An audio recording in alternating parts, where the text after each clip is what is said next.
Falando sobre Tisha B'Av, vamos começar com as perguntas mais básicas. O que é Tisha B'Av? A resposta mais básica, Tisha B'Av é o dia mais triste do nosso calendário judaico. A pergunta que vem depois, então o que aconteceu no Tisha B'Av que faz ele o dia mais triste do nosso calendário? Dá para achar várias respostas o que aconteceu no Tisha B'Av, mas o que eu quero argumentar é que, na verdade, no Tisha B'Av não aconteceu nada. Nada? Como pode ser um rabino falando que no Tisha B'Av não aconteceu nada?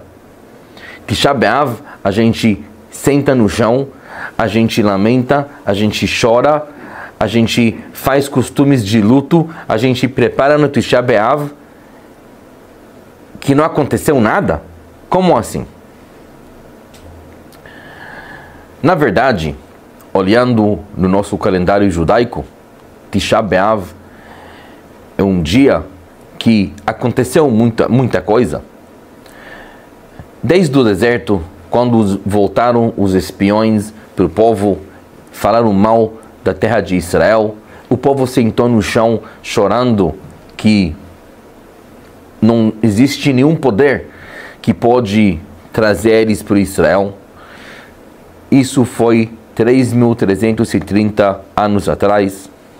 Continuando com a destruição do primeiro templo, 2.445 anos atrás. Continuando com a destruição do segundo templo, 1954 anos atrás. Depois de uns 80, 100 anos, de novo foi destruída uma cidade muito grande chamada Beitar. Depois, os judeus foram expulsos da Inglaterra. Isso foi no ano 1290, mais ou menos 730 anos atrás. 200 anos depois, entrou em vigor a expulsão dos judeus da Espanha. Isso foi em volta de 530 anos atrás. E tem versões que até a Primeira Guerra Mundial e a Segunda Guerra Mundial, o que na verdade fez as guerras acontecerem, aconteceu no Tisha B'Av. Então, depois de tudo isso, como eu quero argumentar que no Tisha B'Av não aconteceu nada? Bom, a Gemara em Masechet Makot, Daf Chaf Daled Amud Bet, página 24, tem também a mesma história no Eichá Rabbah. A Gemara conta que uma vez Rabban Gamliel, Rabi Elazar ben Azariah, Rabi Yoshua e Rabi Akiva estavam andando lá em volta de Jerusalém. Esses rabinos viveram na época que tinha Beit HaMikdash. Esses rabinos conheceram o Beit HaMikdash. Esses rabinos sabiam o valor do Beit HaMikdash. Vocês podem imaginar a trauma que esses rabinos pegaram? A aflição que eles tinham quando eles viram o lugar do Beit HaMikdash tudo destruído. Não somente destruído, como nem ruínas tinha animais lá. Conta a Gemara que os três rabinos, Rabban Gamliel, Rabi Elazar ben Azariah e Rabi Yoshua, Hitchilu Bochim, começaram a chorar. Quando Rabi Akiva viu eles chorando, conta a Gemara, Rabi Akiva começou a rir. E perguntaram a ele, por que você está rindo? E a resposta, por que vocês estão chorando? Quando a gente olha essa história, parece bem estranho, né? Primeira coisa, se Rabi Akiva quer rir, porque ele tem que esperar eles chorarem e depois rir. Segunda coisa, é óbvio que, pela trauma que eles tinham, pela aflição que eles tinham, é normal chorar quando você vê uma coisa dessa. Como Rabi Akiva ainda pergunta a eles, como vocês estão chorando? Mas para entender essa história, eu vou explicar com outra história. Na Europa, centenas de anos atrás, 100, 200 anos atrás, viveu um carregador de água. Esse carregador de água tinha uma vida simples. Mas o problema é que ele sempre entregava água nas casas dos ricos. E sempre quando o rico abriu a porta, ele olhava na casa e sentia uma invejinha da casa do rico. Ele mora numa barraca e o rico mora numa casa. E os sonhos começaram a encher a cabeça. Ele decidiu que ele vai tornar o sonho dele em uma realidade. E assim, ele começou a acordar mais cedo para conseguir entregar mais água todo dia, para conseguir economizar um pouquinho de dinheiro, não somente para pagar as contas, mas também para ter um pouco de dinheiro para um dia realizar o sonho dele. Bom, depois de alguns anos que ele estava fazendo isso, ele economizou uma caixa bem significante e ele foi para quem vende madeira e falou para ele: olha, eu vi que você vende madeira, você que entrega as vigas para os ricos para construir as casas deles, eu também quero comprar vigas para construir uma casa. A pessoa olhou e falou: eu acho que você não vai ter dinheiro para pagar essas vigas. Quanto custam as vigas? Bom, o entregador de água tirou do bolso o plano da casa que ele queria construir. Ele queria fazer uma sala de entrada, depois uma salinha, uma cozinha, 3 quartos. Não é igual rico, bem modesto, mas uma casa. O cara olhou e deu orçamento de 5.000 rublos. Bom, o entregador de água pensou e falou: olha, eu trabalhei anos para ter uma caixinha de economia. Eu tenho 2.000. Será que dá para conseguir um descontinho? O cara falou: olha, aqui não é questão de descontinho. Você entende que entre 5.000 e 2.000 não é descontinho. Mas ele viu que o entregador de água era tão desesperado, ele queria tanto ter essas vigas para construir a casa dele, que ele falou: sabe o que? Deixa comigo, vamos dar algum jeito, daqui a alguns dias vou te contatar, vou ver o que eu consigo fazer. Depois de alguns dias, o cara da madeira contata o entregador de água e ele fala: olha, eu acho que eu tenho um jeito para você. Olha, eu tenho aqui umas vigas, na verdade não é da mesma qualidade, você entende, né? Eles já pegaram umidade, já pouco podres, mas ainda serve para alguma coisa. Olha, pode dar uma olhada. Se você acha que servem para sua casa, vou te vender todas as vigas que você precisa para construir sua casa. 2.000 rublos, está fechado. E assim, o entregador de água voltou para casa, contou para todo mundo que ele vai construir uma casa nova, que nem nos ricos. Ele já conseguiu as vigas e agora só falta a construção. No dia combinado, as vigas foram entregadas. O entregador de água já pegou metade do dia para entregar água e o outro metade para construir a casa dos sonhos dele. Os filhos, quando voltaram da escola, também participaram na construção. Todo mundo está construindo aquela casa e todo mundo animado com a construção da casa. Realmente, com tanta animação, em 2, 3 meses a casa já estava pronta e o entregador de água voltou a morar, entrou a morar na casa dele, na casa dos sonhos. Realmente era um sonho. Mudar de uma barraca para uma casa que a esposa pode acordar de manhã, cozinhar na cozinha, depois eles sentam na sala. Foi um sonho mesmo. Mas passou 2, 3 meses, começou a vir o inverno da Europa. Quando choveu, estava tudo bem. Todo mundo estava seguro naquela casa. Mas aí veio a neve.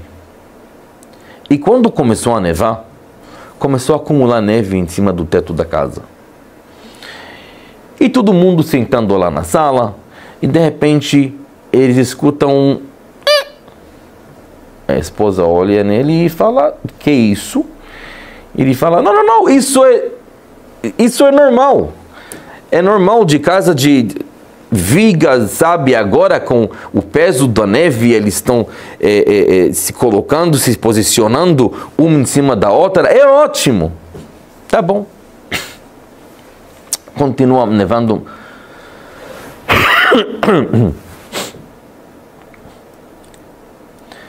Tá bom, continua nevando mais um pouquinho. E de repente, de outro lado da casa, eles escutam. E o filho pergunta ao pai, estou escutando uns vozes no meu quarto, que isso? Não se preocupa. As vigas estão se posicionando uma em cima da outra. Isso é ótimo, isso acontece até na casa dos ricos. Tá bom? O pai falou, tá falado. Passa 1, 2 semanas, eles estão sentados lá na sala de novo e o já começa um pouco mais frequente. E a esposa olha nele e fala, eu acho que já deu o posicionamento das vigas. E agora? Sabe, você está vendo que uma das vigas já está perdendo a forma dela? Não, isso é normal, isso acontece até na casa dos ricos. Pode ter certeza, eu visito as casas dos ricos. Eu vi uma vez, eu vi umas vigas dessas. Pode estar segura, essa casa é a casa dos nossos sonhos. Bom, um dia, graças a Deus, todo mundo saiu da casa para passear um pouquinho. E quando eles voltaram, viram a casa desabou. Tudo caiu. Todo mundo olhando aquela casa. O entregador de água chorando, o sonho dele foi. A esposa chorando, pensando em tudo que ela perdeu. As crianças olhando a casa que eles se esforçaram tanto para construir, chorando. E de repente, de todo mundo chorando, uma criança pequena começou a rir. E começou a rir. E não conseguiu parar. Veio o pai todo nervoso, perguntando a ele, que isso? Todo mundo chorando e você está rindo? Por que você está rindo? A criança falou, sabe, quando eu vi você chorando, eu comecei a pensar, por que será que essa casa caiu? E de repente captei. Sabe aquelas vozes, isso não era normal. Isso não era o posicionamento das vigas. Lá começou a quebrar. Só que nós não prestamos atenção. Pai, agora que você entende o que significa qualidade de vigas, agora nós podemos construir uma casa segura. Essa mensagem que Hashem transmite para nós no Tisha B'Av. No Tisha B'Av não aconteceu nada. Porque nada acontece. Nada acontece de repente fora do contexto. O Beit HaMikdash não destruiu, não aconteceu fora do contexto. Outras tragédias que aconteceram no Tisha B'Av não aconteceu assim fora do contexto. Nada de repente aconteceu. Tudo era uma consequência. A gente conhece a história talvez mais famosa do Tisha B'Av, que é a história do Kamtza e Bar Kamtza. O Maharal explica, das palavras da história, ele prova que aquela festa que, em vez de chamar Kamtza, chamaram Bar Kamtza, aquela festa não era uma festa de casamento, bar mitzvah. O Maharal prova, das palavras da Gemara, que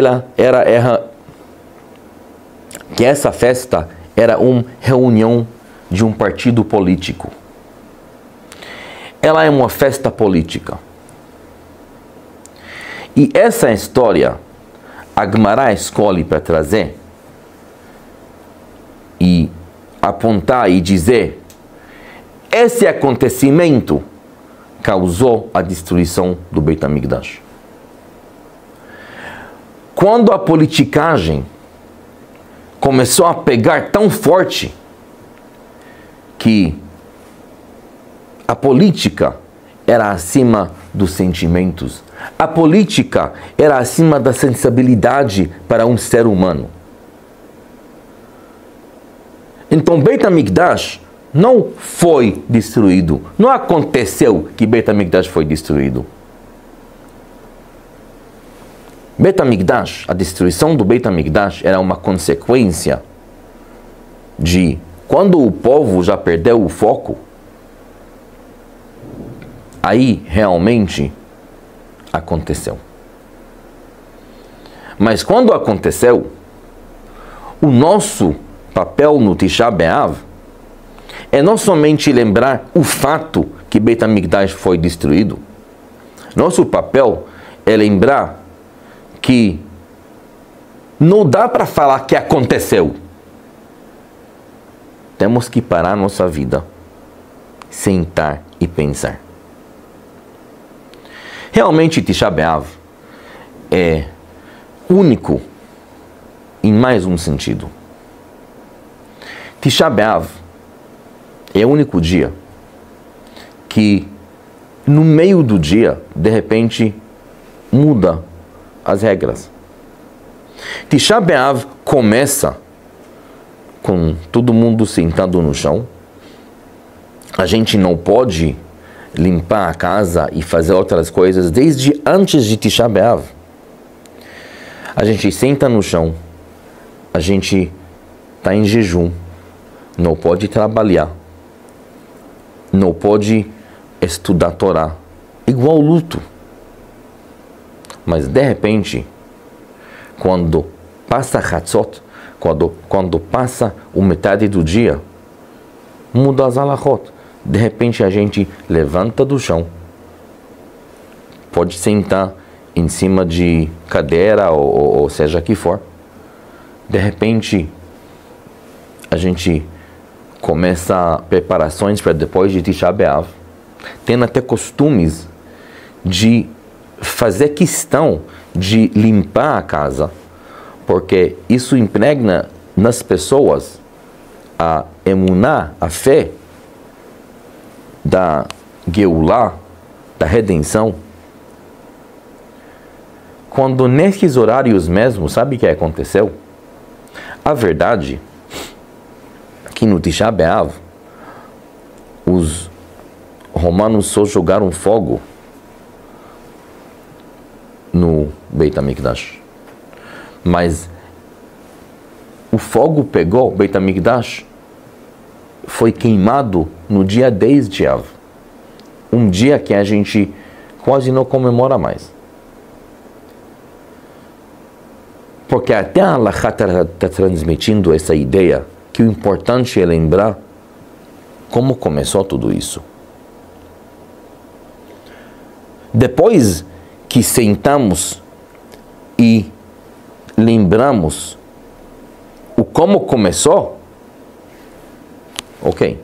Se você lembra como começou, então você entende como continua. Nosso papel no Tisha B'Av é lembrar como começou tudo. lembrar que nada acontece fora do contexto. E normalmente começa de politicagem. Quando a gente vai ver a nossa história, durante de 3.000 anos, sempre as tragédias aconteceu depois de politicagem. Depois das pessoas esquecerem que o que é Yehudi? Yehudi não é só banqueiro, Yehudi é não só comerciante, Yehudi até não é aquele que estuda a Torá o dia inteiro. Yehudi não é homem, Yehudi não é mulher. Yehudi é a soma de todos.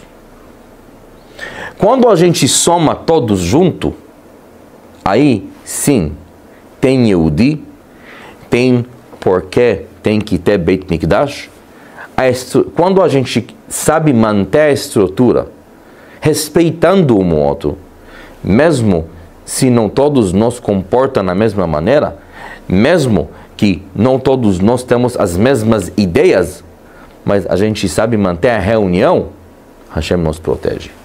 Mas quando o termo Yehudi começa a desintegrar, quando um começa a olhar o outro, não, Yehudi sou eu, Yehudi não é você, Yehudi sou eu. Não, é eu que sou importante, você não é, você é uma parasita, você... E cada um olha no outro como ele não faz parte de todo esse coisa íntegra.